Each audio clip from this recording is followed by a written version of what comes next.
well, the timings are here. This is how it actually. But anyway, I tasted it, and what I heard was good morning smoke fan of. You need to be a wee bit mental. I don't like the fat when it comes to the steak. So a lot of collabs currently on.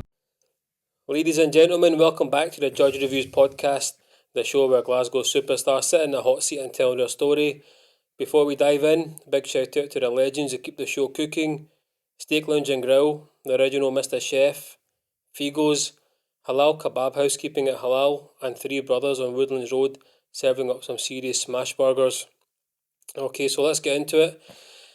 On tonight's episode, tonight's guest is doing something you don't see very often in Scotland. Most barbecue places talk about slow cooked, but this guy actually means it. We're talking 16-hour smoked brisket, fall off the bone beef ribs, buttery Bath turkey, smoked beef cheeks, cooked the proper Texas way, low and slow and full of smoke. But here's a twist, this isn't Texas, it's not even London, it's not even Manchester. This is happening right here in Hamilton in Scotland. And the man behind the smoker, Amin Sheikh, is bringing authentic Texas style, low and slow barbecue to Scotland. So tonight we'll talk about the science behind smoked meat, why brisket takes 16 hours to cook, and much more. Amin and Asim, welcome to the podcast. Thank you for having us. Brilliant, thanks for having us, Stu. So I felt like they were on for quite a bit. Aye. So it's even obviously I know this will get. Is that a cat? Yeah, that's a cat. Right. I honestly, this is going to be so funny. It'll be an outtake. I just seen her his or her pog up, and I was like, wait a minute. Right. So when we were chatting, and you want us to look at any specific cameras, or are we just chatting amongst ourselves? Just chat amongst ourselves. Right. Okay. That's fine. Chat amongst ourselves. This will pick you up, and that'll pick us up. Right. Perfect. Right. So I'm keeping this in now, because that's a bit of banter. Especially with the cat. But the second time he was in here once before and he never moved until near the end and somebody jumped. I think, what's that? Oh, I mean, I'm glad I seen him at the start. I'd say, aye, that's funny. That's Leo. Leo, aye. He's not going to move from there. Unless if he has one of these wrappers open, he'll jump up. It's fine. No, I don't mind cat. It's not. I'm afraid of it. I just seen his paw move, and I was like, wait a minute. That's because I'm looking at that camera, and it was directly behind it. Oh no, don't worry about it. Absolutely brilliant. Right, so I'm going to get this out there nice and early. So tell me, how does a mixed race guy end up becoming a Texas BBQ pitmaster? Pretty good question. Honestly, just pure passion for barbecue. Passion for barbecue, been cooking barbecue for pretty much most of my entire life. Been learning to cook from my mum and dad, and I just love barbecue. I like the idea of cooking outside. So for me, barbecue isn't necessarily just barbecue. It's a style of cooking and a way of cooking, to be honest. Aye. So when you say you cooked for your parents, was that just like in the house, or did they have a food business? Parents have had food businesses in the past, takeaways, stuff like that. Lovely. Traditional, what was Takeaways? Indian takeaways. Traditional Indian takeaways. I was always the guy in the kitchen, following my mum about, trying to eat everything my mum made, and then trying to learn a little bit in terms of how to cook from my mum and dad. And that's probably where I got my love for cooking from. So I have probably loved cooking pretty much my entire life, to be honest with you. But as I'm saying, barbecue for me, cooking over coals, it's just a style of cooking. So you can put stuff in the oven, or you can take it outside and cook it over some coals. With it being Scotland, weather's always a nightmare. So as soon as we got some cover, that was it. Game changer. Yeah. And cooking in those kitchens must have been hot. Your parents' takeaways. Well, no, I wasn't cooking in my parents' takeaways. That was more just back when I was eating their takeaway food. Okay. But what I meant is, I used to cook in the parents' takeaway, and it was hot. Working with It's like a family. sauna in there. Oh, genuinely with the tandoor going all the time. It was wild. So I used to use a sleeve for the tandoor. So obviously my dad's old school. He would just put his hand in. Proper way. I couldn't do it. I genuinely couldn't do it. No matter how much I tried to build the callus for it, I just no matter what, I couldn't get into it. But I think the hotness comes from working with family, especially elders. You know what I mean? You can't. Sometimes you can't always say what you want to them, get them to speed up and things like that. So I think that's why we work quite well as like a business duo, especially working in quote unquote kitchen. Is we're not scared to tell each other, oh, you're not doing that, you're not doing this. Yeah. So we'll step over each other's toes in a good way and a bad way sometimes, but it's just good the way it works. I would definitely say, that Asim keeps me pretty calm and pretty cool. I've always been known as oh, that's not going right, I'm getting stressed. And then Asim would be the guy that's like, look, I'm also chill. you've got 16 hours to cook this brisket. Why are you stressed out? It's on half an hour late. And I'm just like, well, the timings are here. This is how it actually works. And then, yeah, I'd say we're pretty good at working together. And I'll obviously make sure Asim's not on his phone, taking phone calls, dealing with other stuff. At least business all the time. that's all right. At least you didn't say you're scrolling. No. It's generally, anytime. So Asim, like myself, has got a full-time job. And when it comes to barbecue prep weeks, so this is what we need. This is the thing that we need to try and get across to people is when we're barbecue prepping, the prep starts way beyond that Saturday pop-up where Asim's involved kind of during the week, and then when he arrives, it's like, right, game time. We're going to be doing this. This is on the list next. This is what we're doing here.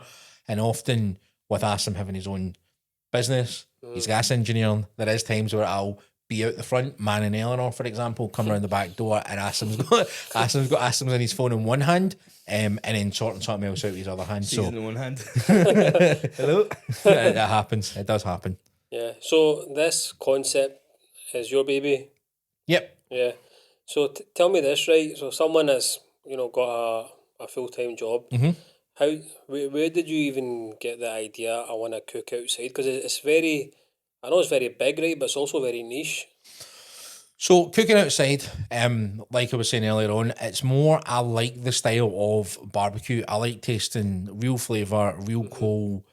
So you obviously, through the years, parents have had gas barbecues. You can almost get there with the flavour, but the idea of just lighting a bag of coal, putting it in a barbecue and just cooking anything on it. Now, simple things like burgers, then you've got your chicken, half chickens, just more basic, not expensive type meats. That's pretty much how I learned. I prefer the flavour of coal. I know it's quite cliche to say, but it does take us back to our ancestral roots of when we cook with fire. So as a young person, I used to be massive into camping. And anytime you were out there, we didn't have the facilities to have gas. We could have wee small kind of gas canisters and stuff, but as soon as you cook over coal and taste that real wood flavour, it's just, for me, it was just delicious. Yeah. I remember there was a ground oven that used to cook once. I remember Muzz cooked venison in this ground oven. So big, massive stones in a fire, dig a hole, put the stones down in the base and the meat straight on top of it. Then put more stones on top and you put moss in the top of it. And it just let it cook for a few hours. Wow. It was unbelievable. It was great. Proper ancestral style cooking. Wow. But that's back when we were into bushcraft and we were into always been outdoors. So I suppose it kind of probably maybe originated from that point, but that's when I was about 16. That was a few moons ago. So what made you even want to go camping and that? Like, because that's just like the outdoors. I just being outside and just being away from the gridlock of roads, traffic, massive buildings, lots of people. Just being able to go out and camp and just be in the wilderness and do a bit of walking about and just seeing parts of Scotland that most people don't generally see. And were you part of any Boy Scouts clubs and stuff? I was never part of a Boy Scout club, but I was very friendly with, well, actually, still am friendly, but it's kind of a complicated situation. So one of my best mates, Martin Nemo, he was probably, in fact, he was the driving force behind this full fire and smoke situation. So he knew I was good at barbecue. He knew it was a passion, and he did some basic YouTube videos on a business called Greener Glens. Right. He was a tree surgeon. He wasn't a tree hugger, but he loved the outdoors. He'd be the guy that would make everything from fresh. He would go and get like roots and barley and all this sort of stuff and elderflower, and he'd make everything from scratch. Like he would go out picking and foraging and that sort of stuff. Wow. Sadly, Martin passed with cancer a couple of years ago. And one of the things that we discussed during our last visits was, look, it doesn't matter. Get yourself online. If you wanted to maybe do some YouTube videos, 100% go for it. Do some YouTube videos. People will laugh at you. People will make a fool of you. But the reality of the situation is you're not doing it for the people you know. You're doing it for people that don't know. So one of my big things was all my family and friends, every single barbecue we had, every event we had, there was always chicken tikka. It was always my dad's recipe. He taught me how to make that. And my first ever YouTube video was a complete fail. I done a full recording as the barbecue, nothing particularly special, but £130. My mum actually bought it for when I moved into my new house. This was my first YouTube video. Chicken tikka breast. So some chicken breast and then some tandoori chicken thighs, and done the full video. Got myself one of those wee tripods, filmed on my iPhone, talked a lot of crap to the camera, thought it was absolutely amazing. Myself and the family then ate all the chicken, absolutely brilliant. The next day or a couple of days later, I was like, do you know what I'm going to do? I'm going to edit that and just to see what we can get out of it. As it aspires, you can't have an iPhone on record for longer than an hour. So every single part of the cook was recorded, the mixing, the sort of tikka sauce, the marinating of it, the cooking of it, the display of it happened. And the moment that I started going through it and taste testing it, stuff like that, camera shut off. So if you ever go to my YouTube channel and you watch my first ever YouTube video that goes out there, the actual meeting was completely recooked, not recorded, and then set back up just so I could then do the video. And I remember thinking at the time, what do I do here? This is the first ever fail. And then I also remember what Martin was saying to me, which is simply, look, you're going to fail. Just crack on, keep going for it, try again. So that was my first ever forage into YouTube. Complete disaster. Oh, it happens. It happens. It happened to me in Manchester recently. I took this stuff and I was using these things. You get dummy batteries. It stops the cameras from overheating. But sometimes it glitch. And I never realised it wanted glitch. So the camera that was on both of us didn't work the whole time. But shit happens. And it's one of those ones this is a lot more difficult to recreate, whereas there's a bit of behind the scenes magic when it comes to barbecuing. Food content is if you do mess up, you can just redo it and then patch everything together. Yeah. These are conversations that you can't remake. I mean, you're saying that, like, it happened to me the other day there. I done some beef cheeks and a beef cheek video, and I was talking about the beef cheeks, like showing how soft they were and all the rest of it, and I made a delicious beef cheek sandwich, and I recorded quite a bit of content on that day, which was amazing. And then I was like, oh, I'm just going to quickly check my phone just to see kind of how those videos come out. As it aspires, it wasn't on record. So that was probably a good half an hour worth of me talking about beef cheeks. So that's something that we do, but we don't really advertise that often. And I had some down for a special event that I'm not allowed to mention just yet, publicly anyway. Something big for the business is coming up, which will be announced in hopefully the next couple of months. But yeah, I'd done some videos on it and I thought it was amazing. It was delicious. And I had barbecue sauce and beef cheeks all on my face and stuff. And I was like, oh, that's going to be a really good, funny video. No, didn't record. And beef cheeks, are they delicious? Beef cheeks are delicious. So beef cheeks, the way we do beef cheeks, we copy a barbecue company in America called Leroy and Lewis. They kind of signatured the beef cheeks, and what they tend to do is they smoke them and then confit them. So beef cheeks inherently are a very tight muscle. So ultimately what you're cooking down in all sorts of barbecue and any type of meat is the muscles. So what we tend to do with those is we copy a little bit similar to what they do, which is smoke them for 4 hours and then they go into a sheet pan full of beef tallow, which is just rendered fat, and they just sit in there for 4 hours until full collagen breaks down, full fat's rendered down. They come back out looking like just black coal. You might have seen them in one of my more recent posts where we show them, but they are so soft. But it's a unique flavour in terms of they don't really taste a lot like other parts of the cow. They taste a bit more intense. So I love them. I personally love them. I think they're amazing. But trying to get somebody to... So they're generally more known as ox cheek. So that's kind of the more common term for them. But I love them. I think they're amazing. We tend not to put them on the menu that often because they are quite a hard sell, if I'm honest with you. Is there any part of a cow you've not ate? I'm not a big fan on like liver and hearts and stuff like that. So the really exotic parts, no, not for me. I did however have tongue last year at Meatopia. That was a hard sell for me, and I was having a chat with the guy and I was like, look, how are you selling this to people? Because I have a struggle selling my beef cheeks to people, because when I explain to them what they are, they're like, oh, we don't really fancy that. But anyway, I tasted it and it was just like melting your mouth. Flavour for me wasn't that great. I did not like the flavour of it. But also, I'm always up for trying different stuff and seeing how it goes. What about you? I take it you're not squeamish either. No, not particularly, but I'm pretty fussy when it does come to food. I've always said that I kind of fall in that sort of spectrum when it comes to things. I'm a bit more basic, so my go-to my go-to is like either the turkey or the brisket. Yes, I'll try these things, but it's like I'm trying like a slither of it. Like I'm like, I'll just a tiny bit. I'll try, and it's just to say I've tried it and it's done. Oh man, what about kidneys? No. So my mum used to cook a lot of lamb kidney, Yep.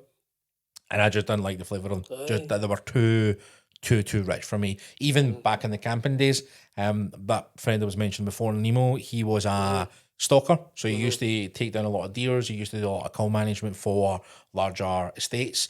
And he used to have so much stuff in the freezer. And sometimes I would enjoy it, and sometimes I'd be like, oh, that tastes really like grassy. I don't get why I don't like that today. I don't know. It's weird. It's a weird situation. A venison haunch, which is kind of the leg part, delicious. But when you get more kind of further up the rib cage and stuff, it's just not for me. Like venison fillet, hate it. Aye. Absolutely hate it. It's very gamey. Aye. You can really taste like what Meany says, the grass in it. It feels like you can taste the grass It's on like it. the dirt. So see venison, that's a deer, isn't it? Mm-hmm. Okay, it's a fancy way of saying a fancy word in it, venison. No, I think that's just That's what people call what it. they call the meat of a deer. Aye. I Okay. don't know why it's ever called it yet, but So you guys, so you're talking about your late friends working on an estate and stuff. So you get, I'm from the city, all that stuff's alien to me. I see it in films. So is that a common thing, like shooting animals, like hunting them and cooking them and that? Constantly, yeah. So when Martin was working on the estate, when we say working on the estate, he was like, in fact, it was more my other friend Muzz who was working on the estate. Where Martin was it used again? It's further up north. It was near Thurso and near Wick. So this guy was working on an estate by himself as the kind of gamekeeper on the estate with a 30-mile drive to the closest shop. Yep. So he just used to shoot his own dinner, but it was all part of cow management. And then what would happen is a lot of these deers that were taken off the estate would end up coming through high-end retail type shops, and that would all get kind of filtered through into the retail market, if that makes sense. So if you go, so for example, if you went to like a high-end restaurant, they had venison in the menu, that's come from somebody's estate. And these guys, their jobs were like, obviously the season's passed, we're now at a point where it's legally okay to go and start culling the herd. And what they would do, they would start kind of the back end where they would start taking the weaker animals out, the herd and stuff like that. So no, it's like you see in films. It feels like you see in films, big massive stately homes, nobody's ever in them until the family who owns them. But a lot of this stuff is investment properties. So you've got a massive section of land, like we're talking hundreds of, if not thousands of acres of land where there's just animals roaming free. Now, when Muzz was up there, he was up there with 3 other people. There was a groundskeeper to keep the actual main stately home grounds sorted, and then there was 2 living, I'd just say house maintenance people, like cleaners and stuff like that. So the families who owned these would maybe only come up via helicopter and stuff, like actual stuff out of films for maybe a week or so, or 2 weeks a year, and the rest of it would just be people managing the estate. This must be filthy rich. I mean, these guys had some pretty magnificent stuffed animals and stuff in the house. So put it this way, I'm quite a clumsy guy. I'm quite prone to breaking stuff quite often. So I wasn't really allowed to sit in anything, touch anything, move anything. I was the guy that was like, don't touch anything. But we're talking like billiard rooms and stuff, and whiskies that are like 40, 50 years old. They've got wine cellars in these places where it's insane. It is insane. Like when you see in a film, you go into a wine cellar, it's covered in dust, there's spiders and stuff everywhere. That's actual fact. What areas are these? Just north of Scotland. North of Scotland? Just really north of Scotland. Oh. Where nobody else really is. You can't really do anything in the land. There's not enough happening up there, so people just buy the estates and they just manage them. Wow. I've only recently got to know people from North Lanarkshire. Honestly, I didn't know how much people there were in those areas, like up like near Eurocentral with the Well Foundation that I'm doing stuff with. They've called me a few things. There's a lot of community up here, a lot of things happening. Yep. And they did, and I thought just the villages, but the actual proper cities with stuff happening in them. That's it. Well, East Kilbride, think about East Kilbride. That was a city built for Glasgow, because for the overspill of Glasgow. Was it? Aye. One thing I hate about East Kilbride is got thousands of roundabouts. Oh, Torture. It's a nightmare. I don't like it. It's a nightmare. So let's get back on track, right? Right. Fire and Smoke. So Down south, I've seen a lot of stuff like that, but up here, nothing. And I think I just scrolled across your page once, right? And to be honest, when I scrolled, I thought, great idea, but I thought I can't eat that, right? But it's only like maybe a few weeks later I seen you had done a video. I think you were getting trolled a wee bit. Yep. And you were doing a video like, I don't care what you think. I'm Muslim. I make halal food. And I went, what? Because obviously you're very fair. So when you said, my name's Amin Sheikh, I goes, what the hell's going on here, man? I goes, I can go and eat this. Yep. That was my first thought. So tell me, so when you started, so you're up in Hamilton, well, what's it been like? I mean, you don't have a restaurant. No. You know, you just have a Eleanor and this thing. So talk us through how it started and how it's been grown. So basically, the barbecue started from pretty much me wanting some good barbecue. I don't know, we were chatting about this in the car, and I can't really remember the trigger point where it was like, right, I'm going to now do barbecue. It was more to do with the love or passion of cooking barbecue, and then seeing some certain stuff on TV, and then you read some articles and stuff, Facebook groups. There's a lot of stuff online in terms of social ability to create good barbecue. So I remember doing my first ever brisket, which was on an Asda barbecue, using what's called the snake method, which is cold briquettes, which everybody's familiar with. If you've done any barbecue before or been in any supermarket ever, you'll know what these things are. And you kind of put them in a snake method, and you light one end, and then through time, light the next one, all the way round, and you can cook low and slow on that. That's what I did. First brisket from Morrison's, wasn't really that great a brisket. In fact, it was a terrible brisket compared to what we buy now in terms of raw product. Terrible brisket, but I thought it was like amazing. I'm like, oh my god, I've made a brisket here, because you just can't get it. So there's obviously a lot of places in town and Edinburgh and the surrounding area that do barbecue, but they don't do proper traditional barbecue. So these are guys that might put something on a grill for 2 minutes and call it barbecue, or they'll cover it in barbecue sauce and call it barbecue. None of that's real barbecue. Barbecue is the art of taking something that's inherently quite fatty or quite a tough meat, and then cooking it over a long, slow process for a long period of time, whilst making sure you do not dry that meat out. So the key part of barbecue is you can pick any bit of meat on the planet. The key is to not dry the meat out, because it's an art form, realistically speaking. Controlling fire, controlling coal, and managing all of that at the same time as being able to create good flavour profiles and get good smoke flavour, good wood flavour. It's a kind of complex process. So there wasn't any here, and I started kind of more so cooking it for myself, and then you then don't tell anybody that you're trying to cook a brisket, because it's more like a personal thing. And then when people it's true. Then people start to find out. So I'd be like, oh, I'd like phone my mum and my brothers and stuff and say, oh, by the way, I've tried a brisket. Do you want to come and try some?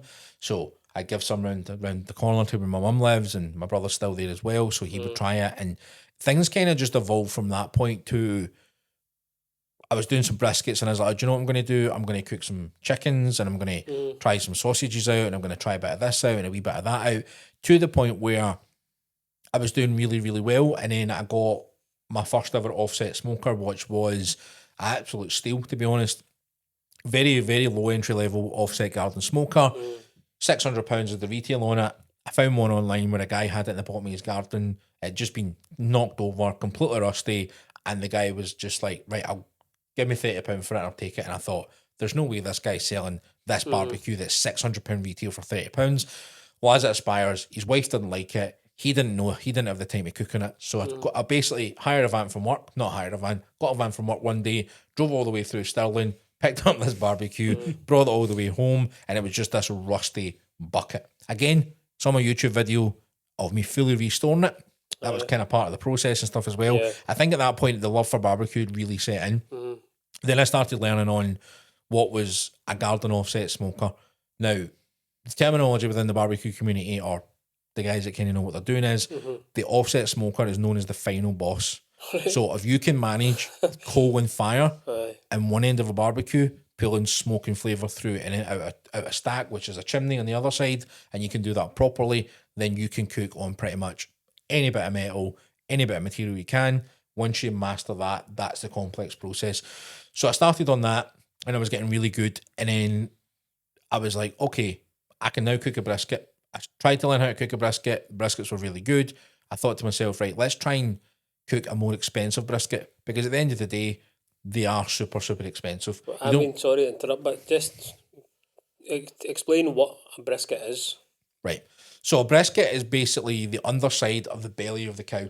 Okay. That's the easiest way to explain it. It's a really tough muscle that needs to be cooked low and slow, not necessarily in a barbecue. You can go into loads of supermarkets and pick up briskets and people use them for stews, but it's the type of meat where you need to cook it down for a long period of time for it to become soft and delicious. It's not a quick fry type situation. It started off as a piece of meat that nobody really wanted, Right. and now because barbecues became so much more popular, it's quite a sought after meat, so the prices have shot through the roof on it. Even when you go into supermarkets, they are more expensive than you would imagine they are. So they come in supermarkets. If you're in a supermarket, you're looking at a brisket, generally it's quite thin and it's been rolled, so it looks like a roasting joint. Right. So that's how most people sell it. When we buy briskets, we buy them as they're called Packer style briskets. It's basically where it's pretty much cut straight off the animal, all of the fat's still on there. Yeah. We get them in like that. They'll come in about 7 kilos, sometimes 8 kilos, sometimes 5. It really just depends what the butcher selected for us at the time. Yeah. And then what we then do is we shape them and then we trim them and we make them a perfect aerodynamic shape to put in our offset smokers, which allows the smoke to part onto the meat, but also at the same time come back off the meat. Because you can over smoke stuff. So a big thing about cooking with fire is if you over smoke something, it just tastes like a big bit of burnt something. Aye. It's hard. Yeah, so see, when you're saying about overcooked stuff, so I've maybe done like maybe kiddie barbecues, right, and myself, and you're referring to when it just tastes of like burnt coal around the meat, so that's when it's not been done properly, right? So when you're talking about an offset, does that mean it's a barbecue that's got the capability to take stuff out and through another side? Yeah, so with an offset smoker, effectively in its most basic terms, there is a heat source, there's a chamber for cooking and smoke collection, and then there is a chimney stack for the smoke to then leave the other side. In its most basic terms, that's the definition of an offset smoker. You'll also hear a lot of people talk about cooking barbecue on the non-hot side of the barbecue. So when I started learning to cook, as I said, I used that snake method. What I would do in my Asda barbecue is I would have a tiny bed of coal, say the bottom right, and my meat would be as far away as I can to the top left. And what you're doing is you're using that heat to create flavour to hit that meat to then leave the barbecue without physically direct cooking it. So, so most people will grill stuff, which is where you cover the bottom of the barbecue, put some meat on, the coals are roasting hot, you'll take it back off, it's all charred, it's all burnt. Yeah. That's not what we tend to do. So our process of when our meat goes from red to black, the process of that basically means it's taking on smoke flavour and it's also rendering down fats and collagen, and it pulls the rest of the smoke out the other way. Now, you can run a fire really hot and you can ruin meat as well. So being able to control an offset smoker and be able to control a temperature that you're happy with makes a massive difference in terms of how your meat's going to come out the other side and if you're going to ruin it or not. So as an example, when we're smoking meats, so say for example I'm doing briskets and I've got 18 briskets on there, the cost involved in 18 briskets is thousands of pounds. So I got one go at cooking that. So for every single one of our pop-ups, these all need to be trimmed good, seasoned properly. Now for seasoning for fire and smoke anyway, our house seasoning is very simple. We let the smoke do the talking. We do salt, pepper and garlic only. The point of the pepper is it's a 16 gram mesh pepper. We want the pepper to collect the smoke. That's where you get the smoke flavour, and that's where it will start to go from that kind of brownie colour or the red meat colour to a dark black. So the key is we need to get that dark black colour, which is where the smoke flavour comes, but we need the meat not to be burnt. That's why we go such a low temperature for such a ridiculous amount of time. There's a lot of science involved in this. It is more complicated than a lot of people make out. So cooking barbecue in an offset is kind of like an art form where, realistically speaking, depending which barbecue we use, so we've got several barbecues. There's a lot of stuff that potentially you've not seen. So we've got the Asda barbecue. That's kind of now being retired. It sits in the house as a really burnt up showpiece that just sits in the corner of the garden we don't use anymore. Then we've got the Oklahoma Joe, which is the one I mentioned earlier, the one I picked up for like £30. But then what happened is, in this kind of stepped the business up. In fact, this kind of stepped up the barbecue game before the business is even a thing. At my work, at my primary job as a design manager, we do structural steel work, we do facades, we do windows, we do glass, we've got coded welders. And there was a situation where all my moons and stars aligned at the same time. A few of the guys in work ran out of overtime, one of our larger projects ended, and our air compressor broke at the same time. So everybody knew I was mad into barbecue, and I knew you could take an air compressor and you could turn it into one of these offset smokers. So I got very lucky, and one of the guys in work built me an offset smoker, which is 130 gallons. So if you imagine a 500 litre air compressor tank, turning its side with a door cut in it, we built grates on it, we put an offset firebox on one end and then just a chimney stack on the other. Again, we got lucky. There was a lot of random bits lying about in work, and we just hobbled together this barbecue that, realistically speaking, retail, you're probably looking at like £5,000-6,000. What? Ridiculous. 5-6 grand? 5-6 grand. Barbecues aren't cheap. They're Like, so expensive. they are not cheap. They're not cheap. They are. Who's the company that do? So in my opinion, there is one barbecue place in the full of the UK that if you're willing to spend the money, they'll be the best barbecues you'll ever get. I'll happily give them a shout out, Leviathan Pits. Raj, I'm giving you a shout out, mate. These guys do, what they do is art. It can only really be described as art. You get barbecues that, well, you've not seen Eleanor, nobody's seen Eleanor. Eleanor currently sits Private.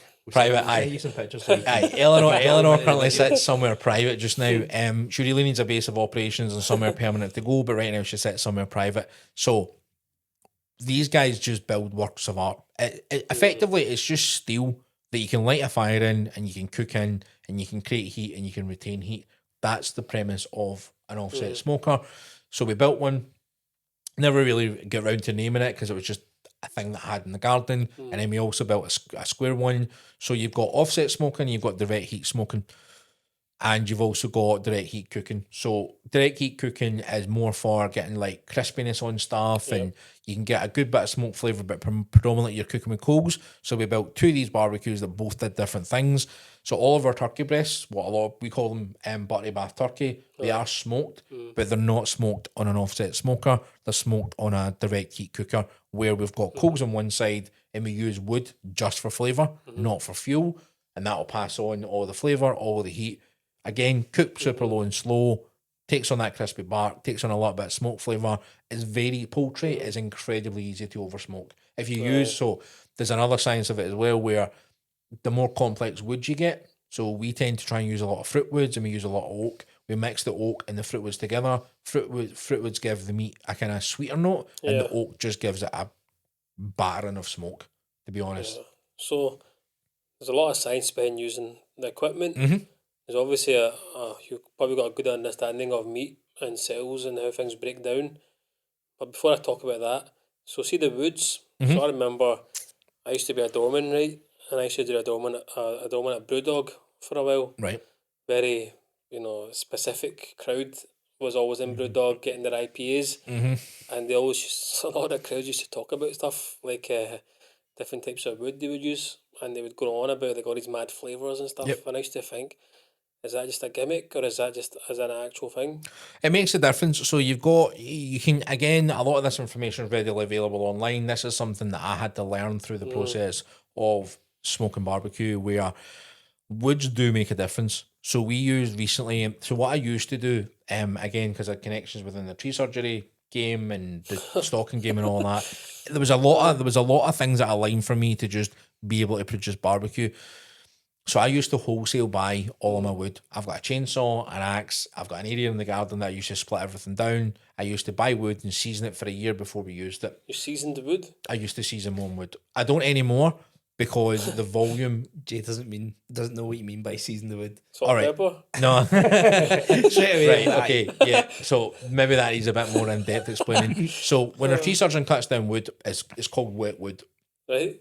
The wood is wet. It then needs to get split. Once it's split, they then put it into a process called seasoning, where it's left outside under some sort of canopy where it's not on direct rain doesn't hit it, and it takes about a year for the wood to dry out properly, and that's the definition of seasoning wood. As you say, it's not about salt and pepper, it's physically taking the wood and drying it out to a moisture content of about 30%. Okay. So for anybody out that's got log burners, they'll completely understand. If they've bought wood before, it comes somewhere between 10 and 20%. It'll go up like a matchstick. But with smoking wood, you want a wee bit of moisture in there because the little bit of moisture gives you a different note of flavour. So that's the kind of definition of that. So we got a really big bunch of cherry, which was delicious. Cherry creates the best smoke ring I've ever seen. Gives a really good flavour, but doesn't impart the meat with that much smoke flavour. But it gives a good smoke ring. You've got applewoods and stuff as well. Applewoods are really good for, well, you've probably seen it in the supermarket, applewood smoked cheese. Applewood's quite a light smoke. It's not that intense. It's good for poultry. It's good for fish, that sort of stuff. Whereas when you get into your more really hardwoods, you can get like hazelnut and you got oak. Oak's the biggest one for smoking briskets because briskets are such a large piece of meat. They can take a bit of punishment with smoke flavour, and sometimes you just need to hit it with a bit of smoke, a decent amount of smoke, for you to then get a good bark on there, which then creates flavour, but also at the same time try not to burn that bit of meat. So woods are it's complex. It is complex. Very complex. There's a lot more involved in it, which is why, as well, I refer to myself as a pitmaster. That's something I said in one of my videos one day, and it just kind of stuck there. Same with the tagline. If you've seen some of my earlier videos, smoke fans, that was just something I said in my video, and it was like, oh, right, well, that's now my tagline. That's just what's happened. And I used to see a lot of good morning smoke fans, good afternoon smoke fans, until it got to a point where everybody knew my videos or my uploads, my social media, because the first thing they heard was good morning smoke fans, good evening smoke fans, good afternoon smoke fans. They immediately knew that it was me about to talk crap about barbecue or show barbecue or try and sell barbecue, all of the above. That's good, but you need something like that because people can relate that to that guy or that business. It's good marketing. So I've noticed a couple of things. Obviously, I've been in marketing quite a few years. Meany's done a lot of techniques and strategies that just off his own back. And I kind of take a step back and I look at his social just to see how things are performing and things like that. And I'm like, you've created a new hook there. And it was Welcome to Fire and Smoke. And I was like, that's hitting. And I went back to the past 3 videos. Every time he said that, I'm like, that's hit every single time you've done it. And it's just naturally coming to him, that sort of thing. He's probably like a natural storyteller in that sense. He's fell into the social light, going on to socials. It was a passing comment. I said, post once a day and see what happens. And you've missed one day in the past. 1 day since June, 1st of June, 1 day. And it has been relentless. So this is the thing as well. I tried to do a last a week. Yeah. This is the other thing as well that a lot of people don't really get. And I get that we're on a podcast and I'm speaking freely and stuff, but the intensity of running the business, making sure everything's organised for each one of the pop-ups, dealing with staff, dealing with the food trailer, having a full-time job where I do 40 hours a week, plus all of this stuff, making sure I get at least one video upload per day, making sure the content isn't utter garbage. There's been some posts it's like, right, what have I got to post today? And it's just been pretty slow. So obviously as the pop-ups continue, we've done obviously our first ever pop-up. That was the 7th of May last year. That's when the food trailer was eventually set up. And I remember it distinctly. And I remember we were kind of getting to the bottom of the road. I was quite stressed and quite anxious, and Asim's like, look, stop.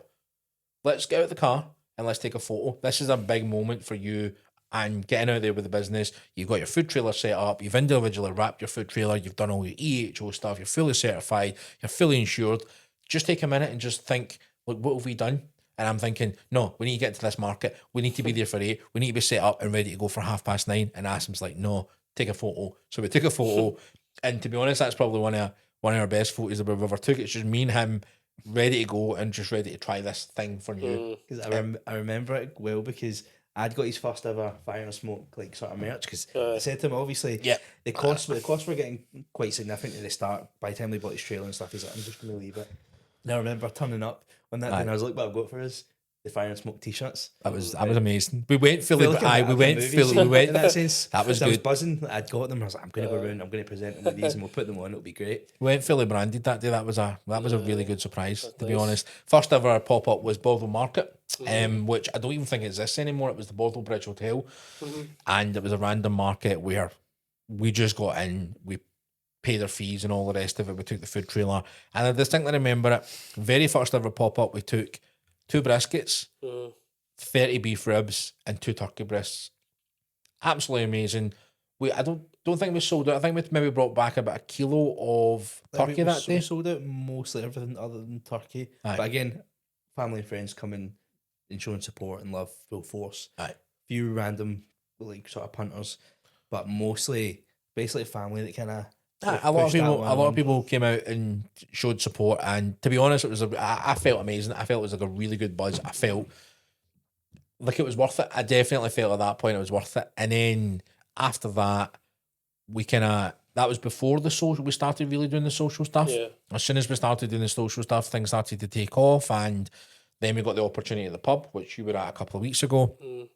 Once that opportunity at the pub came, we did our first ever pop-up, proper pop-up with no gimmicks involved, no event organisers involved, just us, the camera and barbecue.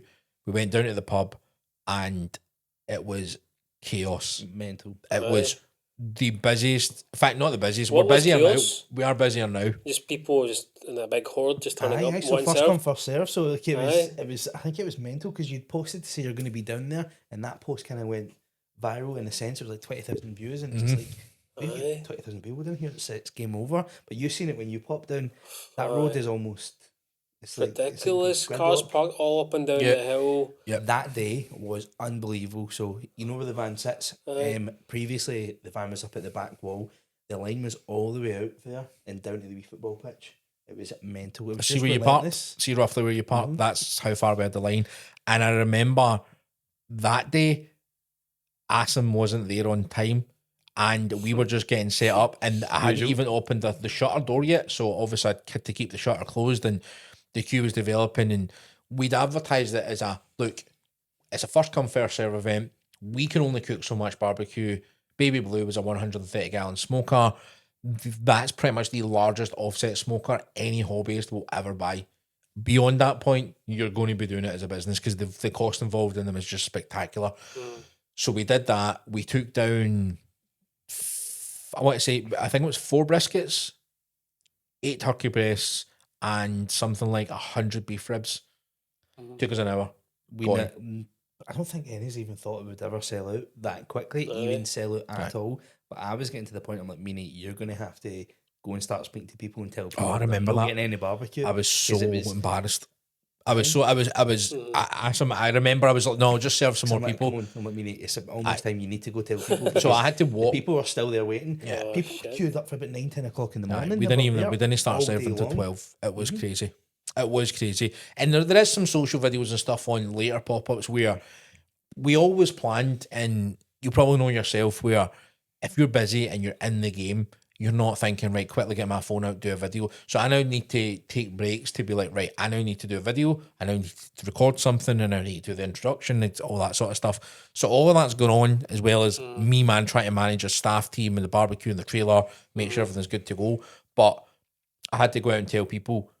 I kind of walked, I was like, right, what have we got left here? And the truthful answer was not very much. So I think I walked maybe 20 people in the queue or 30 people in the queue and said, look, guys, if you are in this area, you might get some barbecue, because it just depends. So the people in front of me, some people were taking 4 or 5 different items. It was crazy. So everybody beyond that point was very upset that they came down and they didn't get any barbecue. One of my best friends arrived who didn't make it to the kind of first day. Walked up to the trailer, congratulated me on how busy it was, and then asked the question, am I going to get any barbecue? And I said, look, you've arrived here at 1 o'clock in the day. The queue is beyond way down past where the park is. I was like, you're not getting any barbecue. And yeah, that was a wee bit of frosted relationship after that for a couple of months. I mean, me and David are fine now. You might watch it, you might not watch it, but we're going to put it out there now. Yeah, so it was crazy. It was absolute chaotic and crazy, and we felt incredibly blessed. I remember it, and then remember posting online. Absolutely amazing, guys. Thanks for coming out. We've had an amazing day. We've had a sellout, and then posted it online, and then the hate you get incredibly quickly. It's like, you don't know how to run a business. You don't know how to manage stuff. How can you run it in an hour? Blah, blah, blah, blah, blah. But the full ethos of Texas BBQ is this simple. You bring your best meats every single time you do a pop-up, and your aim is to sell out, because you can only cook so much food. Yeah. You'll never, so this is one thing you'll never get at Fire and Smoke. You will never get reheated food. Doesn't exist. Don't believe in it. It'll never happen. So if you come to one of our pop-ups, one of our pre-order events, every single bit of food that you're getting is fresh. Our meat's delivered on the Wednesday, prepped on that Wednesday, cooked on that Friday, served on that Saturday, and anything else that's left over goes into the freezer, and that's for the family only. It'll never come back out the freezer unless we do. So we sometimes do events where we did a Christmas event where we done a lot of turkey breast for people and we done a lot of briskets for people. But the only way to do that properly and make sure that they don't mess it up when they get it home was to freeze it, vacuum pack it, add more beef tallow, add more butter. So we gave them instructions. So all you need to do in 2 days before Christmas, bring out your turkey breast, bring out your brisket, completely defrost it, put it in the oven to my exact instructions, and then that's it. Whereas we discussed the option of cooking them fresh and giving them people fresh, but what happens if somebody leaves it in the fridge for a week and then puts it in the freezer, and then we end up with food poisoning and stuff like that? We couldn't guarantee that as a business, so we had to freeze them. So generally, barbecue, Texas barbecue specifically, is you bring your best on the day, you bring as much as you can in the day, and you sell out as part of the business and part of the game. So if you want to come down to one of our first come first serve events and you want a beef rib, be there early. If you want some brisket, be there early. It's as simple as that. People are just angry but because they never got any. So it's not the worst reason to be angry. Oh, you've seen it yourself. You've seen, I mean, me and you've been chatting and you've seen some of the complaints I've had where somebody's posted online saying, oh, I've seen the complaints, I'm not going to come down. And it's like, right, well, those aren't actually complaints. They're complaining they never got any. So the reality of the situation is, and it's a very simple situation, is we are the only halal smokehouse in Scotland. That's for definite fact. We produce more barbecue than anybody else in Scotland. We've got the largest offset smoker, and I'm now calling it the pit room, even though it's not a single room. We've got the largest offset smoker currently in Scotland. We own several other smokers, and there is a lot more stuff burning in the background, but we make more barbecue than anybody else. We're one of the only true Texas style places in Scotland, and when we do a pre-order event, we genuinely mean that we sell out. So a lot of people think we're at it. I can put an event up. Our quickest ever sellout has been 12 minutes. Averaging just now is about half an hour. So if you want Texas barbecue in Scotland and you want to come down and try us out, we genuinely mean when you see me release a post, get on that booking link because it will go that fast. I can't believe it. I literally, at this point, I still feel blessed.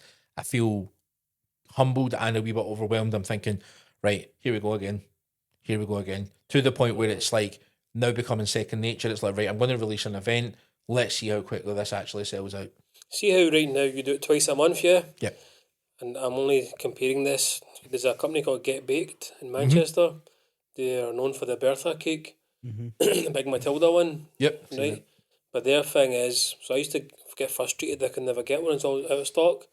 And I looked at their pages and I went clocked on, okay, they say every Tuesday at 11 a.m.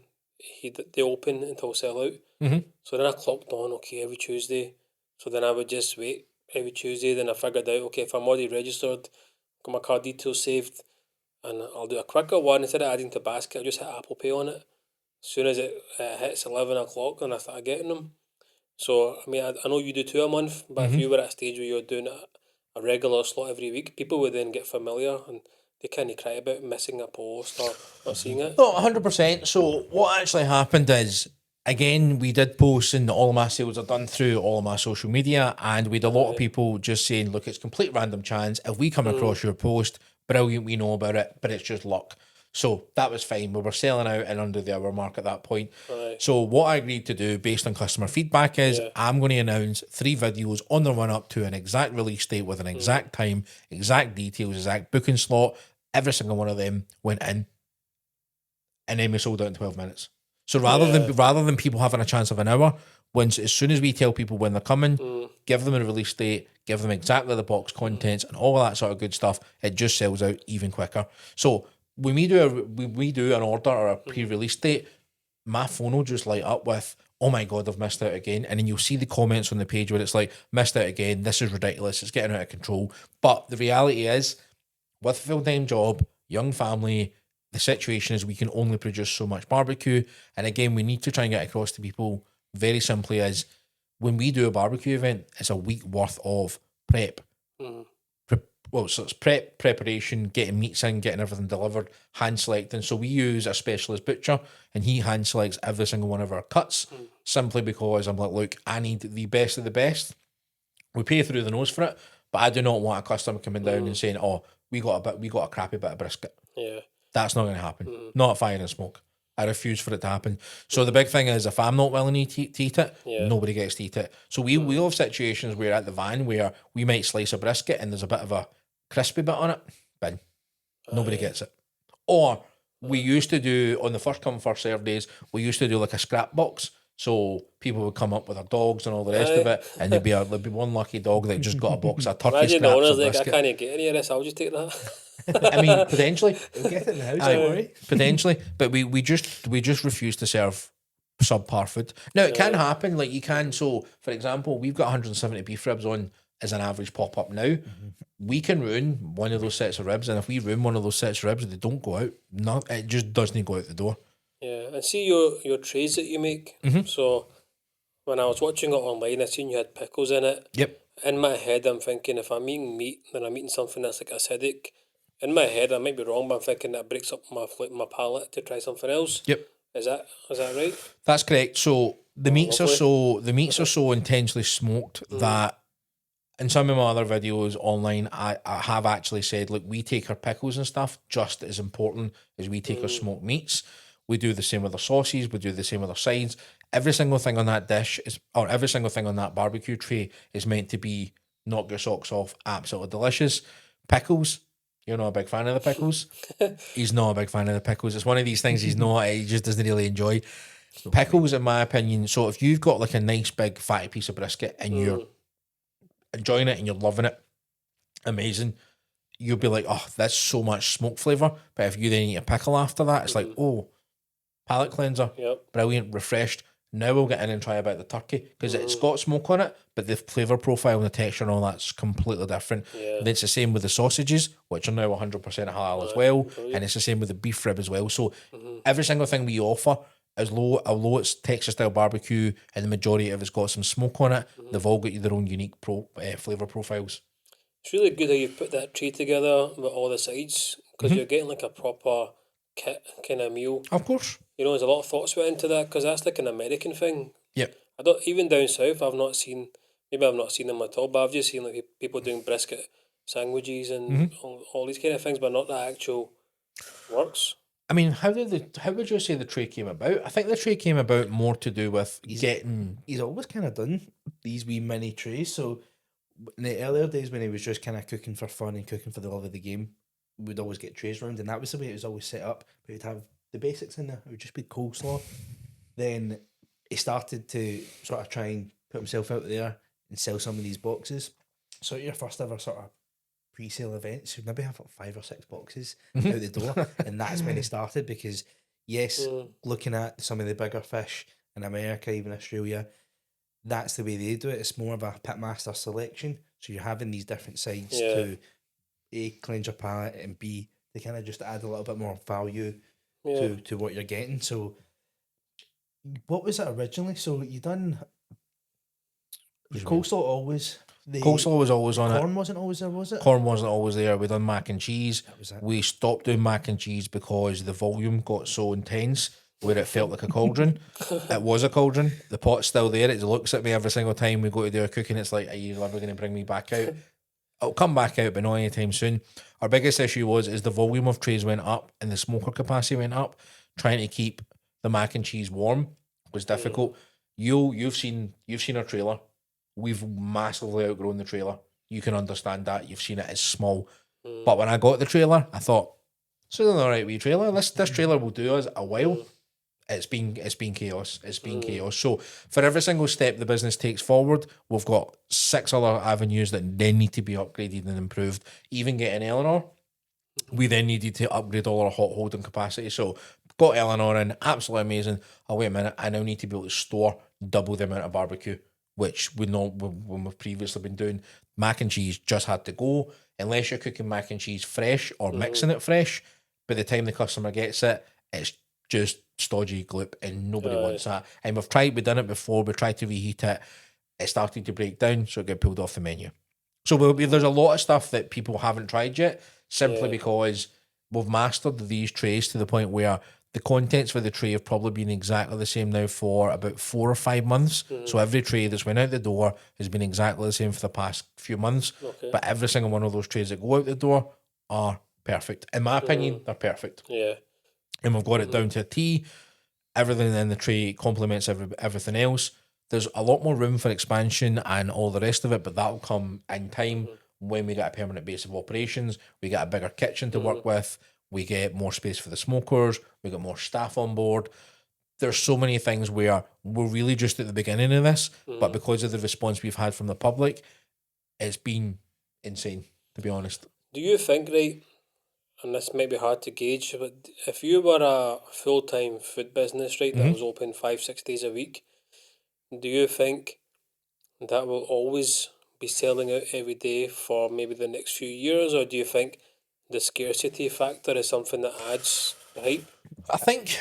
I you want to go definitely for that? I definitely do think the scarcity factor is one of the biggest drivers in it. So it's one of those things, everybody wants to try it, but not everybody can at the moment. So there's obviously talks in adding more days, but I don't think it's one of those where you run it 5 days a week. I think it'd be more of like a weekend business at most, Saturday and a Sunday, even at that 1 day a week, to kind of keep that exclusivity of it. And like Meany broached on before, there is so much that goes into this. The cook starts on Monday when he does all his pickles and stuff like that, going into Wednesday where we brine the turkey breasts or dry brine them with salt. So there's a lot goes into it. So to do that every single day, you would need like a mini army essentially just to keep everything ongoing and produced basically. So you've got at a minimum the 16-hour cook on the brisket. So someone would have to be on that pit for 16 hours every single day, and you have to find a very special person or split it into shifts. And I think that's probably quite a hard thing to master, is 2 people on the specific one cook. So I think when we do it, Meany kind of takes sort of the charge head to it, and I'm just there helping where he needs a break and keeping fires up the top. So there's been a good few times where I took an eye off the ball and there's been like little to no fire left in the pit, and it's like, oh no, we need to get these back up to temperature.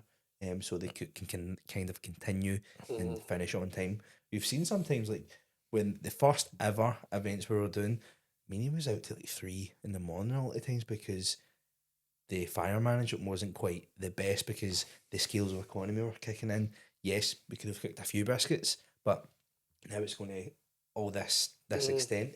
There's a lot more fire involved. There's a lot more upkeep on that, and taking the eye off the ball and opening and closing. So Meany's got a good catchphrase. If you're looking, you ain't cooking. So anytime you open that chamber, the heat's just dissipating out of it. Because that kind of comes from the idea of cooking at a lower temperature. So when you open the door, it will just massively drop temperature.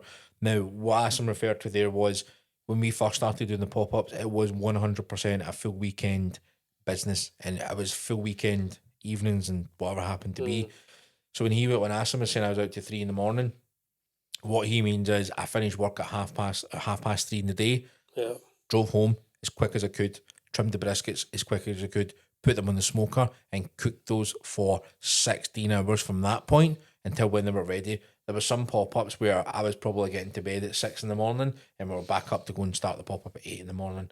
It was relentless, but that's just the passion behind it. That's all the stuff that nobody really sees. So even now, when I'm saying 16 hours and Asim saying 16 hours, what people truly don't understand is when they go on for 16 hours, this isn't a 16-hour set your oven and walk away. This is at every 20 minutes, every maybe half an hour maximum. You're going down there, you're manning it, you're checking your coals, you're making sure what wood burns down, you then got additional wood to put on top of it. And even then, fire management's a very complex animal.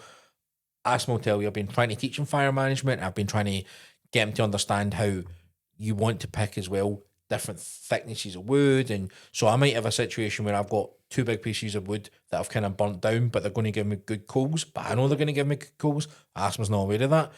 Whereas I'm like, oh no, put 2 small splits on just to give me a spike in temperature. So open flame gives you a spike in temperature, but the majority is the coal bed keeps the heat going through the pit.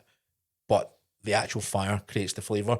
And then you'll be a situation where it's like, oh, so we get to a situation, for example, where what Asim is saying is we've taken our eye off and the temperature's maybe dropped 25 degrees below where we want it, still within a safe zone.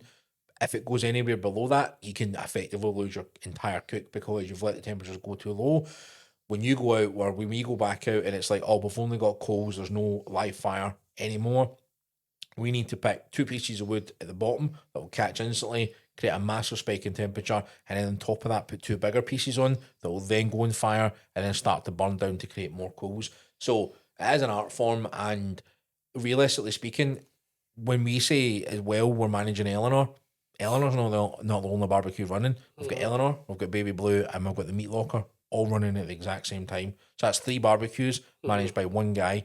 But as the volumes go up, what you don't realise, or what most people don't understand as well, is to put on 170 sets of beef ribs to just to trim my 18 briskets, which is where we're currently at, takes an hour and a half just to trim them. There's that many of them, and that's a quick trim, but an hour and a half worth of intense trimming. And to be honest with you, that's 5 a.m. when everybody else is still sleeping. That's how it is. And then to even pull those briskets off, it's another 40 minutes. The beef ribs are 170 beef ribs. They come in racks of 3. We're about to go up to racks of 4. Just different. It's a different supplier with a different kind of cut style.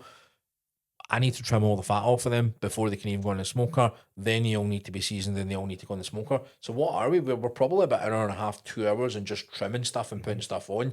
And then when things start to get cooked, it's not like, oh, brilliant, we're now 16 hours into this. It's all ready. It's not all ready. Some of the briskets might have cooked a wee bit different because every smoker's got its nuances. So you might have hot spots, you've got cold spots, you've got dead spots. So we also do a lot of rotating of meats to make sure that bit's cooking a wee bit extra. Right, okay, so rotate that with the one that's not cooking as much. So there's a lot of fire management involved in it. And the key is to keep those lids, those doors closed as much as possible. I do videos, and some people out there that cook barbecue are like, you're giving me the fear with how long you've had those doors open. So see if I open all 3 of my doors at the same time, I need to make sure there's a raging fire in there, like a big fire that nobody sees, so that as soon as I close those doors, we're back up to temperature. So as much as having all the doors open for 3 minutes can destroy an entire cook. So that's why if I'm doing it, I'm fully ready with my camera, I'm ready to go, I know exactly what I'm about to say, quickly doors up, quick video, doors all back down, move on to the next part. But while we're doing that, so this is what we're saying as well, while we're doing that, we're still working on sides, we're still working on sauces, we're working on other stuff, we're packing the van, we're making sure the van's ready for the next day. So from my kind of week looks like Monday we get back from work, immediately do pickles. To do the volume of pickles that we need takes 2.5 hours. God damn. And I'm talking just slicing pickles and cutting up onions and then going through the process, creating the brine that we put them in, takes 2.5 hours. Seasoning the turkey breast, I no longer deal with seasoning the turkey breast. That's now this guy's job, because it's just something that I don't need to do. So the larger we've got, the more stuff I've kind of tried to put off. So Asim can be seasoning. The turkey breasts come in like doubles, so you have to de-skin them first and then cut them. But they're freezing. So see, when you're actually doing it, it's like your hands are like almost feel like they're going to fall off because there's just so many of it. The volume's crazy. But like Mini said, salt them, cling fill them up, and they kind of hold until the Friday until they're ready to go in the smoker. I don't think anyone's going to be copying you guys. There is no way they can copy that. The science. It's one of the things is it's like we're not doing anything special out there. We're just doing good, authentic style barbecue. The Texas way essentially. Most people just aren't willing to put the hours and the effort. Chance no one's doing that. Meanie's on a 17, 18 hour day on the Friday, and I go from 8 a.m. to 8 p.m. normally. So between the two of us, it's like 30 hours worth of just manning the pits and getting everything ready on that Friday before the event. So that's all the hours and the blood, sweat and tears that people don't see beforehand that actually gets us over the line until they can try the good barbecue essentially. So another thing that I would quite like to highlight as well on the podcast, it's more for me than it is Asim, is my current job has been very, very supportive with this entire barbecue. Let's call it ridiculousness, because it is ridiculous. It's a situation of you need to be a wee bit mental to want to stand outside and cook barbecue. You need to be a wee bit mental to go out when it's -3 conditions or -4 conditions and cook barbecue. Yeah. If I put an event on and the weather turns on us, the event still has to go ahead. If I've got a pre-order on and the weather turns on us and it's raining, still goes ahead. So that's why, more so recently, through the winter months, we've not done our first serve events, because we will generate a queue of 100 to 150 people before we even open the doors, because people fear not getting the barbecue. Because we can only, as I'm saying, this was before Eleanor arrived, people feared not being able to get any barbecue, but there's only so much barbecue we can put on. It's not like, oh, brilliant, you've run out of ribs, do me a favour, put on some more ribs. Okay, that's fine. That'll take me another 8 hours to cook them, then holding them. And that's the key as well. So this is what definitely sets us apart from other people, is the hot hold.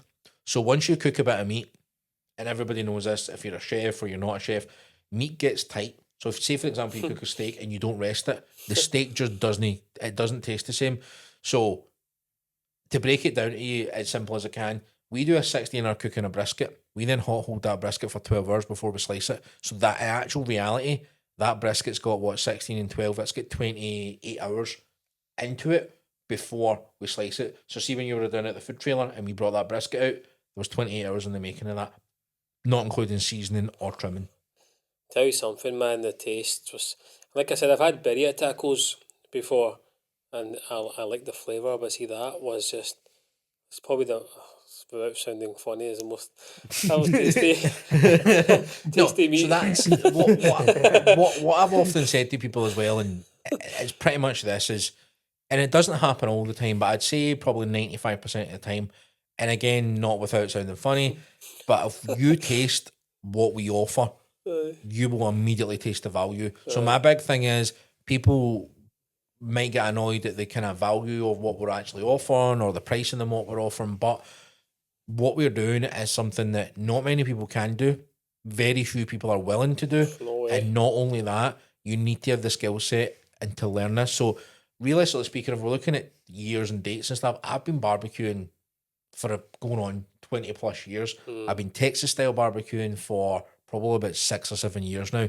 And I've only really been doing this level of volume more so recently. So it's fine. So I know for a fact out there there'll be a guy in his back garden that cooks a better brisket than me, 100%, and I'm okay with that. But that guy's getting to babysit his brisket. He's probably sitting, enjoying his time with his family, check a wee fire here and there. We're not doing that anymore. We are putting on 18 briskets, managing Eleanor, making sure we got enough smoke flavour in there before we're willing to even open the doors to put the ribs in. Then we've got the other ones in the back garden. There's sometimes an overspill, so sometimes you get a set of ribs or a bunch of sets of ribs that are too big to fit in Eleanor. So we've maxed Eleanor out. Her capacity is maxed. That's it. There's no more space in her. She can't put any more. We can't put any more in her. It's from day one. So we're talking about, if we're selling out constantly, we need a bigger smoker. Meanie sorts it out, gets a bigger smoker on board. Instantly, the next event, we now need another bigger smoker. Yeah. So it's very, the business is going extremely well. Do not get me wrong. You'll never hear me complain about the situation of being exhausted or being tired for having a business and having the amount of hours I'm doing that I wanted. Do you know what I mean? You're not gonna argue for being blessed for what the back you created for yourself, if that makes sense. But there is a lot involved in it, and this is why I try and do a lot of my social media stuff as well. I try and let a lot of people know what goes on in the background. So if people who are watching the podcast who have never really seen us before, see if you go through some of my videos, I've got like part 1 of a cook, but I then got part 6 of a cook. In part 1, I'm nice and cheery and enthusiastic and brilliant. And in part 6 of the cook, I'm like, guys, I am absolutely exhausted. I am done in. I've got like marks down my face for touching fires and doing a bit of this and doing a bit of that. It is proper exhausting work, and without a team. So this was even before Asim was part of the team. So Asim always helped out with the service side of things and coming to the pop-ups on the Saturday. But there was still times up until just a couple of months ago, probably mid last year, where I was still cooking everything by myself, like absolutely everything. Because the other thing is as well is, as much as I've obviously got support now, it's my dream, and I had to be the one to push that forward. I had to be the one that was always like, right, I do need to do this. Don't get me wrong, I still get to a point where, for example, this is a first double weekender coming up. based on the new capacity of Eleanor, and I can already see the next 2 weeks. So I'm between now and the next 2 weeks. All I know is I need to go to work, I need to make some good barbecue, and I need to post some content. Other than that, that's pretty much that's what I'm seeing in my brain for the next 2 weeks. That's it. But yeah, having Asim on board, absolutely brilliant. Having somebody you can rely on and somebody you can trust is even better. Being able to teach someone something that, I mean, Asim's fairly passionate about barbecue, but I'd say he's more passionate on the eating side of things. He's more passionate in seeing my business succeed, if I'm honest with you. So he does it not for the love of barbecue. He does it for the love of his older brother and watching me kind of create something.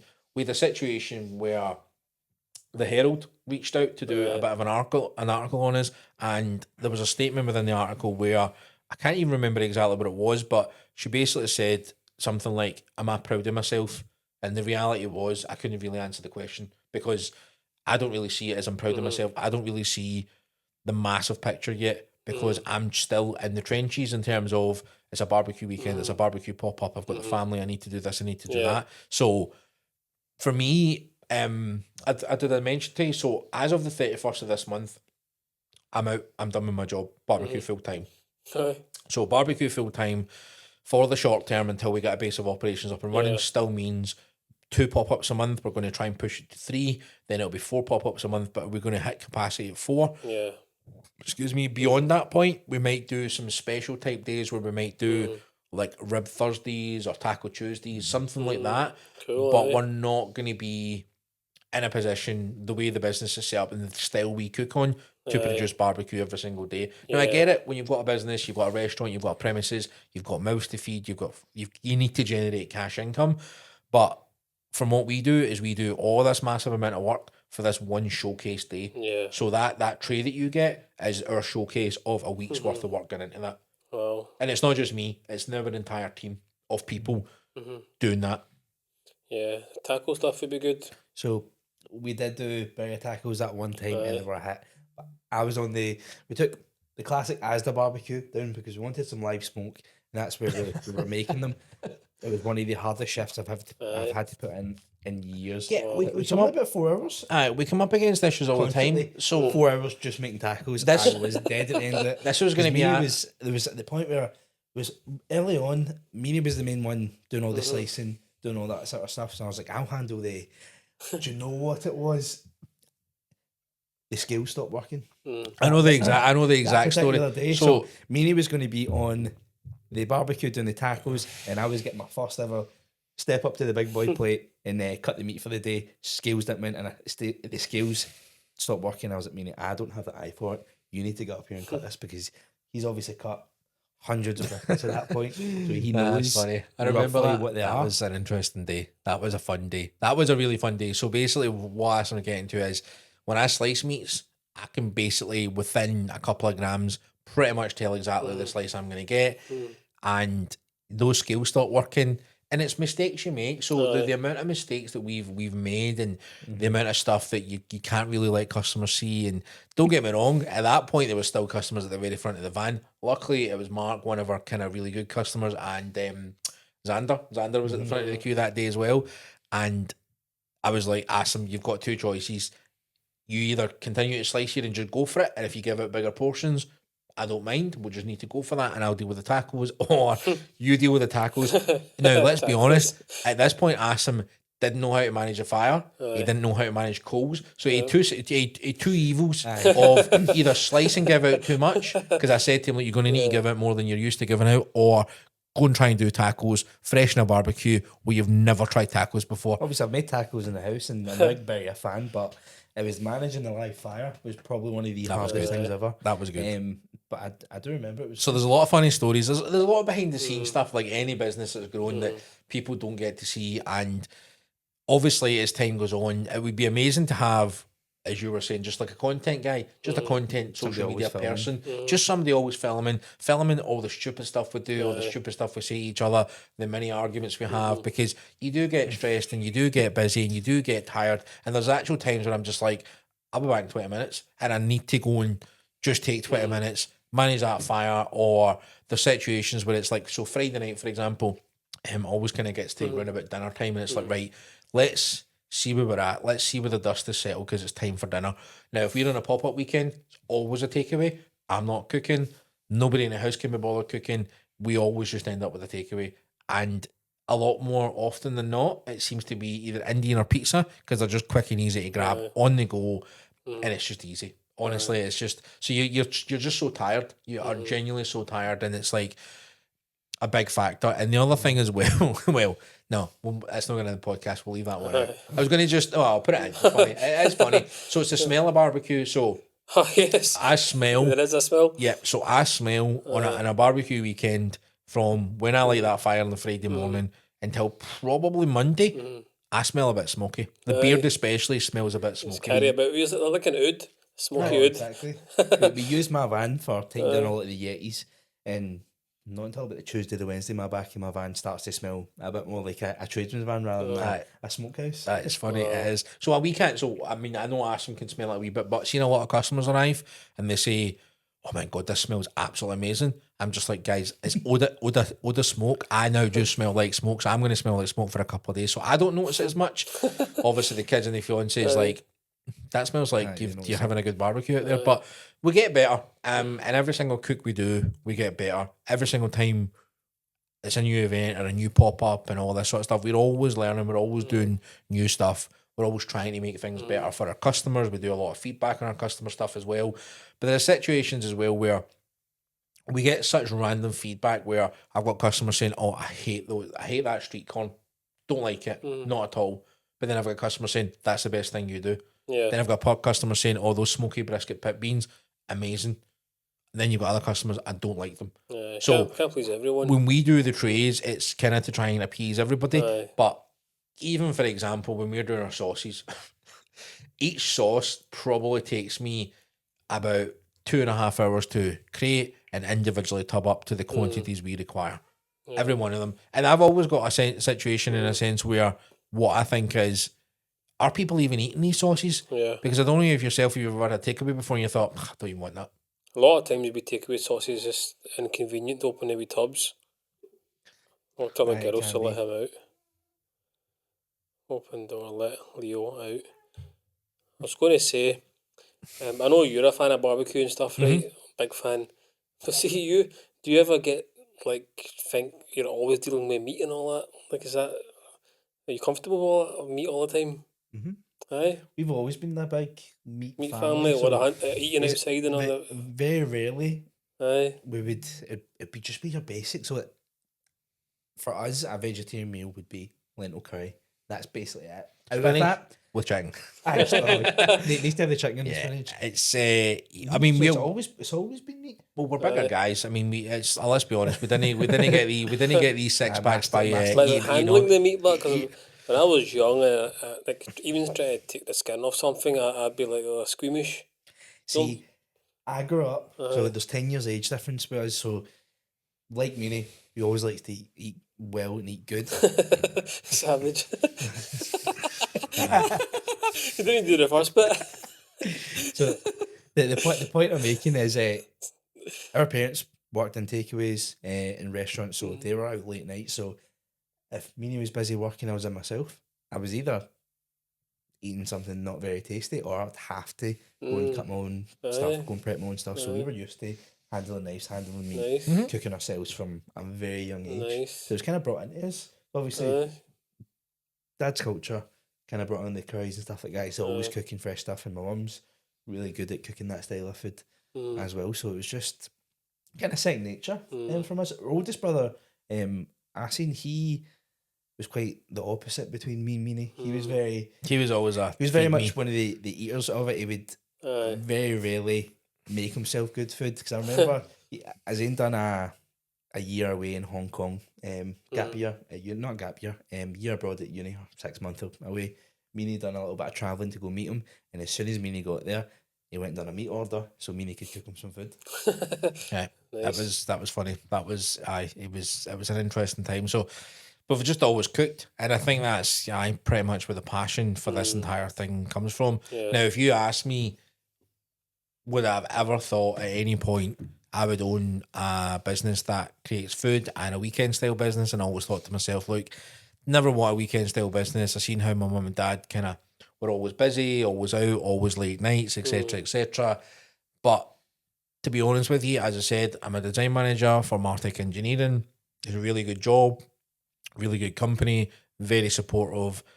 They've allowed me to take days off. They've allowed me to do extra hours in the morning. So my work day starts at 6 a.m, finishes at 4:30. So I almost bank hours to get the Thursday and Fridays off. It was for the Fridays for a while, but as the volume went up, I now need the Thursdays to do some of the sides and all the sauces.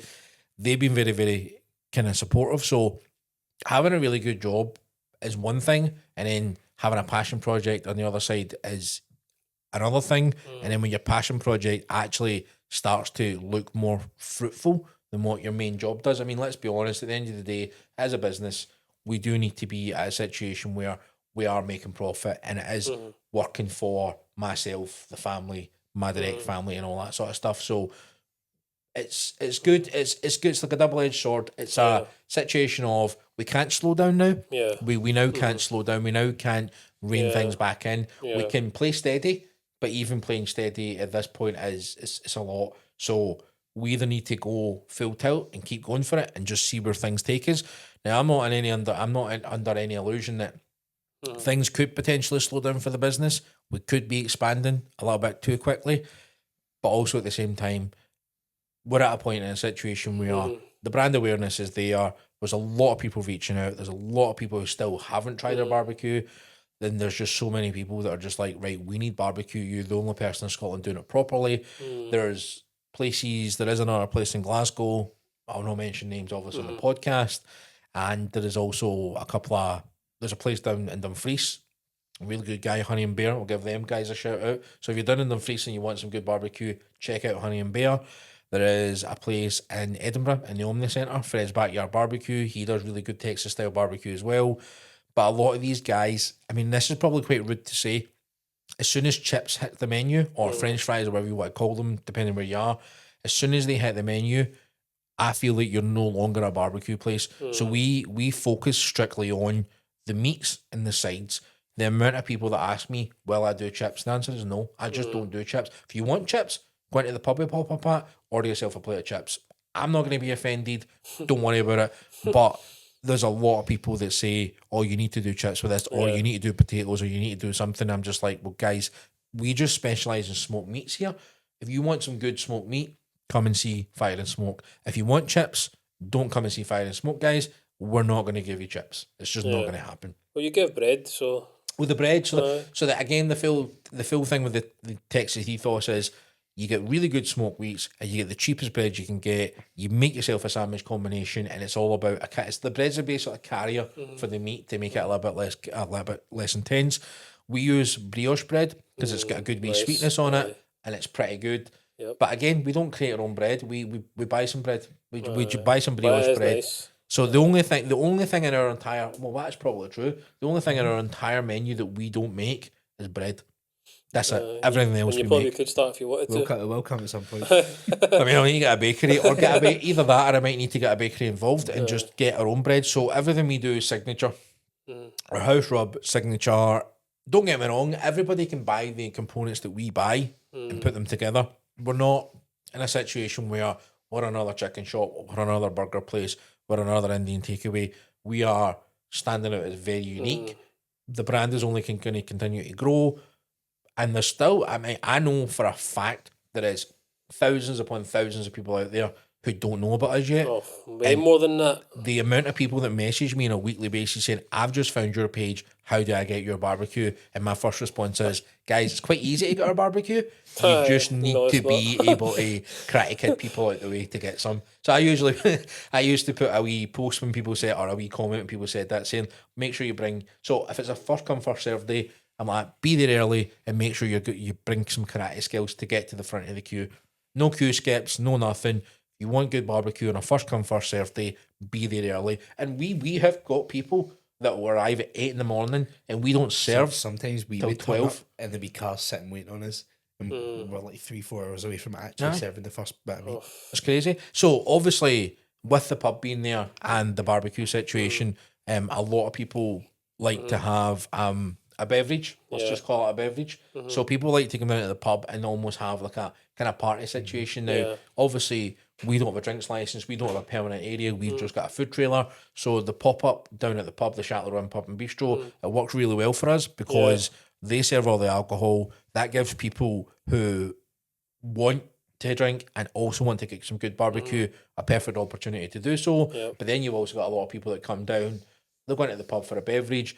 For us as well, we don't have a seated area unless it's sunny, then people sit outside. But what's working really well for us just now is our partnership with the pub. So we're not, I wouldn't even say we're in a partnership with them, we're just in a good relationship with them where we pop up in their car park, people can come down, get our good food, and immediately walk into the pub, get a table, sit down and eat it while it's warm and fresh. And they get some business as well. So it's a win-win for everybody. So for everybody involved in the situation, everybody's happy. Yeah. Okay, I mean, I knew this would be a easy podcast for me. Just with me talking? No, I knew from the minute I met you. Right. I said, I goes, this will be good, because I was scanning through this and I'm like, done that. I'm like, it's great. It was great for me. But, well, I mean, I was nervous, but when I'm nervous, I talk a lot of crap. No. Trust me, it's been good. You've literally covered off everything as if you planned to do it. But some things you're not covered off, so I had some quick fire questions, which I deleted on purpose because I thought it'd be more fun if I asked you them randomly. Right. So you can both answer, right? So, if I know your answer now, would you rather have tacos or shawarma? Oh, I like a shawarma. I do like a shawarma, but I also like a taco. If a taco is cooked in a barbecue over coal, tacos, but I do like a shawarma. I really do like a shawarma, honestly. Aye. How about you? It's a hard choice. So you're picking two different cultures, both peaks of each culture. Yep. Honestly, I would probably have to say it would be the tacos, but shawarma king could. I thought you'd be sway sick me. of tacos after making them so much. No, it was just that one time. Aye. It was just overload for that one day and right back You to rebounds it. from it. Aye. So just to add on that, tacos aren't actually a Texas barbecue item. It's Mexican, isn't it? Yep, it's Mexican. Aye. Texas barbecue. The reason we all do tacos is because we've got so much brisket trim. We've That's got actually something you never broached on and spoke about is the trimmings. aye. I mean, I'll just kind of add that in just now. So with all of our meats, we have got an excess abundance of trimmings. Quick example, keep it short, is we get a 7 kilo brisket. To trim it into shape, we'll probably lose about a kilo of meat.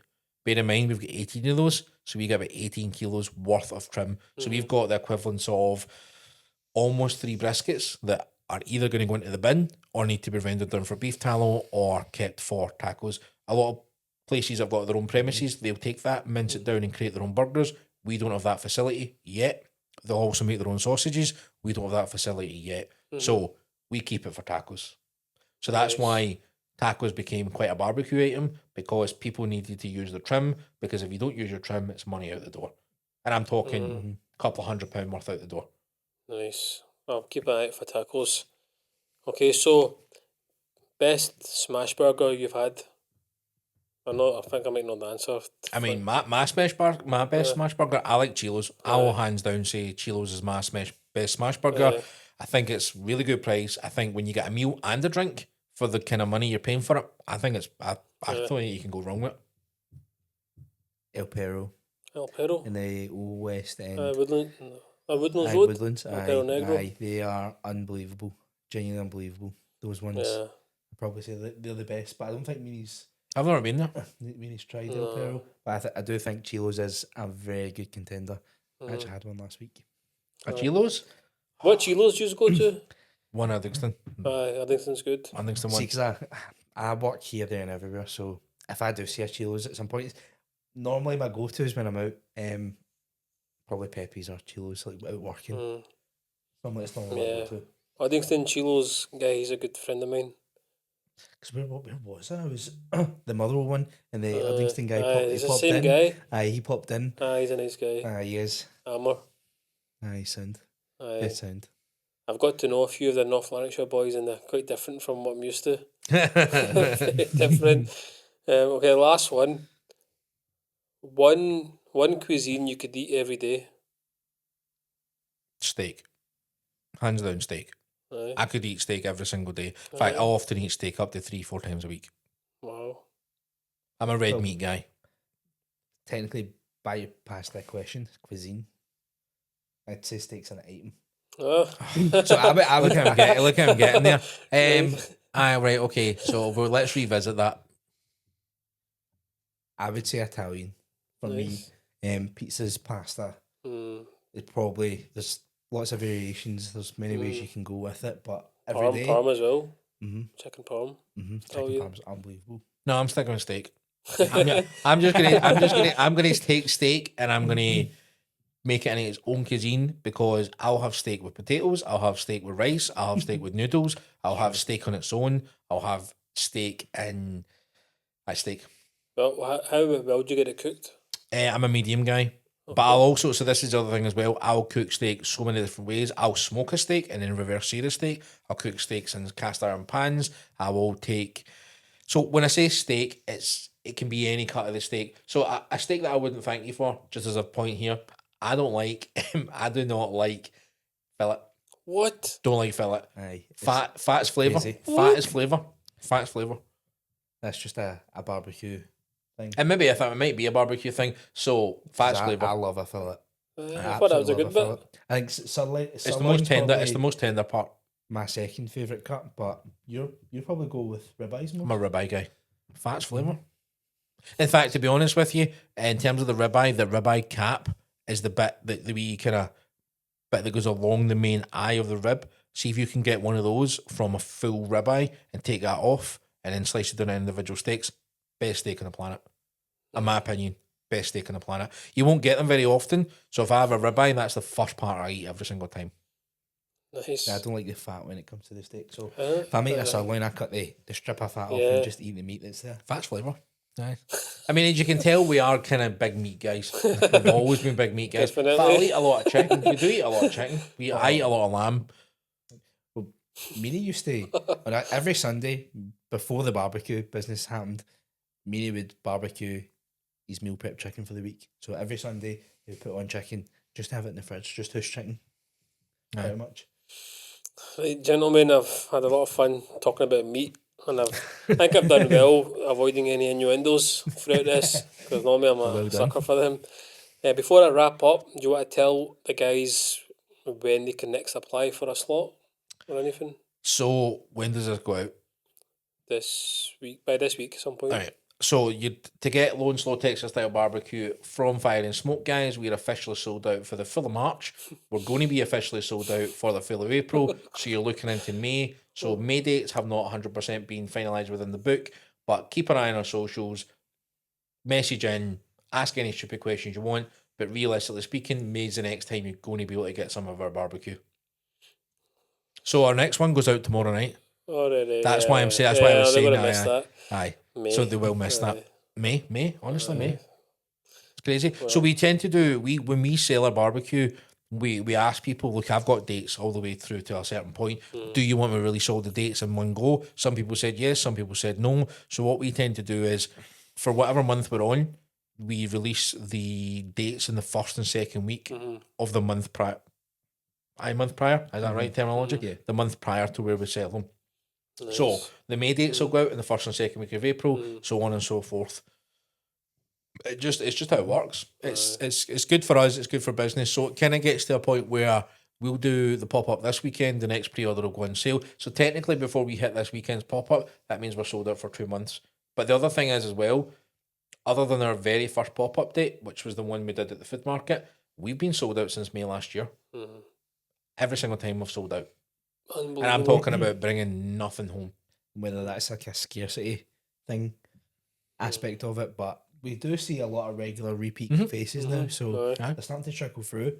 One thing I thought was dead interesting when we done the Christmas stuff, the briskets and the turkeys, we had people that never tried us before coming down, spending £100 on a brisket that they don't know anything about. They've that just blew seen my this mind. guy on video, and the good thing is they were received quite well, and I was for the once in my life more worried than Meanie was, because I'm like, this is Christmas Day.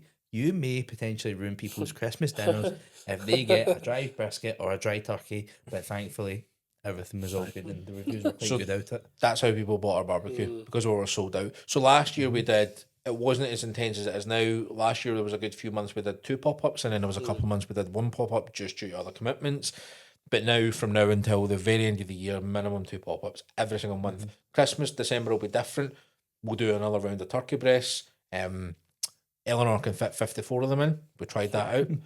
And she could probably fit on both racks of the actual barbecue. We could probably get, 30 briskets? Something like that. Nice. So it's crazy. The volumes are crazy. But also the cost to fill this thing is even more crazy than what anybody imagined. I remember that first turkey cook, the amount of thousands of pounds of turkey. It was a cook that should have took 4.5, 5 hours. Took me 9 hours. Because I refused to put the temperatures too high in the event of ruining somebody's Christmas dinner. Good. Crazy. Yeah. There was a lot in the line when you done that. So when he first told me he's going to do it, I was like, you sure that's the right idea? Is that the right move to make? But it worked. It worked out quite well. I've got orders for next year already. I think This year coming. I think it could be a good wee idea for sort of Father's Day coming up. Obviously, I know Mother's Day's Sunday, but Father's Day, Father's is more a thing. Well, there's going to be, as I said, when I get full time, there's going to be other avenues and other ways to generate kind of cash flow and income for the business, and we're going to do a big day where one of the ones is going to be your own pitmaster, because everybody's going to have the barbecues on during the summer. But if you've got a cheeky wee half a brisket in the freezer or half a brisket sitting there, you can do all your usual burgers and all the rest of it, but then you can reheat a brisket and bring it out and take all the praise, take all the show, and be like, guys, try this. Yeah, that'd be cool. Know what I mean? Don't tell people that I cooked it. Just let them think they cooked it by themselves. But there's so many avenues that's untouched for us right now, and biggest issue is capacity, events and capacity. So there's a lot of events, a lot of people reaching out, a lot of collabs currently on the horizon as well, with a lot of different people, which is interesting and surprising. Not surprising, but ultimately the main focus is just good pushing barbecue yourself out there, producing as much good barbecue as possible, and giving people the chance to actually come down and try what proper Texas style barbecue actually is, because they only see it online. No, like Mary said, nobody actually has the time, has the patience to do it properly the way he does. Yeah. Awesome, guys. I'm going to wrap it up here, if that's okay. Perfect. So thank you for coming on. I appreciate it. I've learnt a lot now about the processes, and I'm sure a lot of others will as well. So that's a wrap on today's episode of the Judge Reviews podcast. Big love to the sponsors keeping the show alive: Steak Lounge and Grill, the original Mr. Chef, Figo's, Halal Kebab House, and Three Brothers. And this is Jay, and I'll see you on the next episode.